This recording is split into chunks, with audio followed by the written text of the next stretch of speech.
Caruso, and I am a hairstylist. My mom is a manicure, so I grew up in a salon. This one girl, I can't remember her name, but to keep me busy, my mom would tell me to go over to her and she would give me twisties. So I always had twisties in my hair every Friday. I just liked beauty and making yourself feel good. And women would come to a salon to talk, and that's something that I think people come to a salon for. It's not just to look good, it's like they come to talk to you and they come to feel good, and they look at you for guidance, not only beauty-wise, but like life-wise. I'm praying catch me listening. I'm praying I catch you whispering. I went to English class one day and I showed up late and I got yelled at. And then this girl, Michelle, walks in and she didn't get yelled at. Well, I turned to him and I said, well, you're gonna yell at me, but you're not gonna yell at her. And she just innocently goes, well, I go to beauty school. And I turned around and I go, what do you mean go to beauty school? How do you go to beauty school? And I remember during lunch, I went to my guidance counselor and I signed up. That day you signed up? That day I signed up. And I was gonna go to Rutgers and be an accountant, and thank God that didn't happen.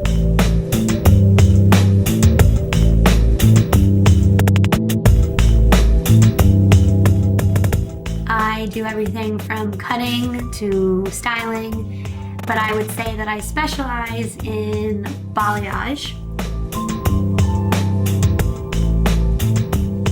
I just started bringing in friends and I watched a lot of videos and I stayed late just to be able to pick up a bowl and a brush for myself and to making mistakes and learning from them. I uploaded a picture about 3 years ago to my Instagram. I hashtagged like behind the chair, modern salon, American salon. I remember I picked up my phone like a couple hours later and I go on Instagram and I see I have like 3,000 new followers and I was like, I'm definitely getting hacked. I remember I screamed in the middle of the salon that day, oh my God, they uploaded my picture. I mean, I remember just that happening and I left the salon that day and by the end of the day, I had like 7,000 followers.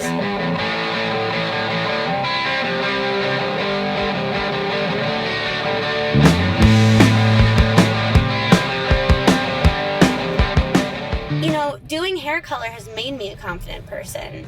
Like, I feel like sometimes when people get their hair colored, there's this confidence that they didn't have. So that's really cool to give someone confidence, because I think the number one thing you need in life is confidence.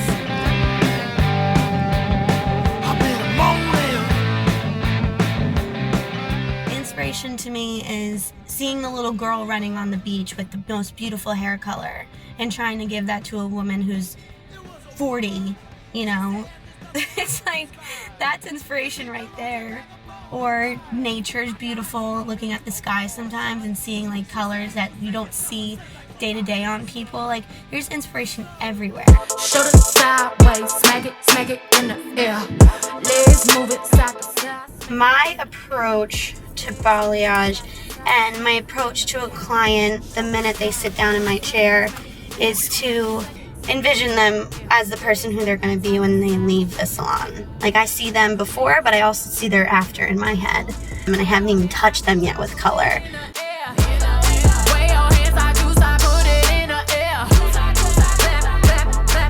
It's so important for people to have goals in this business. You have to stand out in some way. You have to be different. You have to find your brand and embark on it and really let people know that this is who I am. If you have passion about something, I don't think you can shut up about it. So once someone like presses one of my buttons and asks me a question, you can't get me to stop. I love teaching people because I feel like if I can give somebody something that they're truly going to go back to the salon the next day or that week and jump in and do, then that's really cool because someone gave that to me. So if I can get past that to somebody else, then I feel like it's a cool thing.